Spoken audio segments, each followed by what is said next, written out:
Many investors today say you can't invest in California because it's too expensive.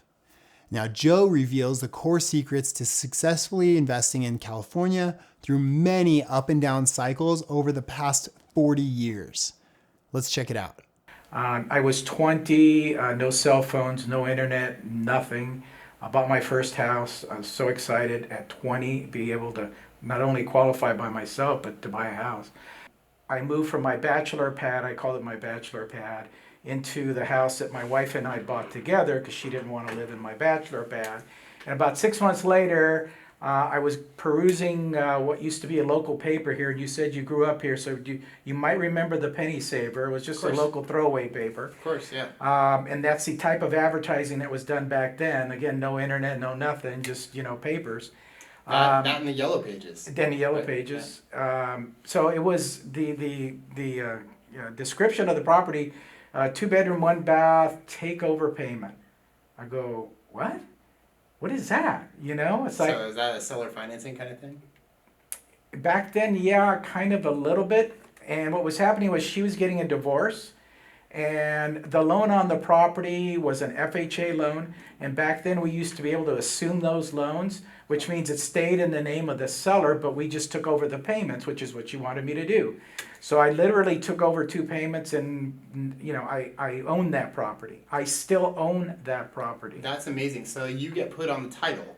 I get put on title, yes. But the name of the loan is still in the original seller's name. So if you default, are they on the hook for that? Yes. Oh my goodness. Yes. Wow. You know what? You know what I miss about days like that is trust and handshakes. You know, like people would actually trust each other and people would come through on it. It's such a cool thing. You don't really see that in today's world anymore. True. So. Absolutely true. I am still a man of my word. I mean, if I tell you something, that's the way it is. We don't need to have a contract together. In fact, most of the time when I'm working with buyers, nowadays we have what's called a buyer-broker agreement, which basically ties the buyer to me. I don't believe in things like that. I believe literally in sitting down with you, finding out what your needs are, explaining that, I'm going to go through this process with you. I'm going to show you all these properties. Hopefully you have loyalty back to me so that you're not one weekend looking at something and end up writing an offer with somebody else. So I guess maybe a little naively assume that people are responsible nowadays and are the handshake type person, but I deal with it, just whatever comes along. So purchased that property. Again, I still do own that property. Obviously the loan's been paid off. I didn't pay it off. So you bought that 40 years ago? Yes. Jeez. Yeah, I paid $55,000. It's probably worth around $350 now. It's gone up and down in the market 3 times in my lifetime. The first time it went down, or actually went up to about 100, 125, and then the first bubble came and it came really back down to 50 again, and I go, oh, I'm depressed. I was up here. I should have sold up there, but I'm a long-term buy and hold type person, especially if you're young, okay? So then the next cycle, it went back up to about 250 around there, and then it went back down again, but only to 100 this time, which was awesome. I go, okay, well, at least I didn't, go back down to 50. Third time, it literally went up to $450,000. And then 10 years ago, it went back down to 100. That must have been 2008. Yes. Okay, so I'm investing a lot in a certain community locally here in San Juan Capistrano, and their condominiums. I love condominiums because I don't have to take care of anything on the outside. I mean, I don't have to paint. I don't care about the roofs. I don't care about gardening. I don't do any of that stuff. I take care of the inside. So now I've gone through 3 of these cycles and it's back down to 100. What would you do? If you were an investor and you looked at that and you've had this history, what would you do in that community? What would you do? Oh, I would buy more of them. Yes, I bought 10 more.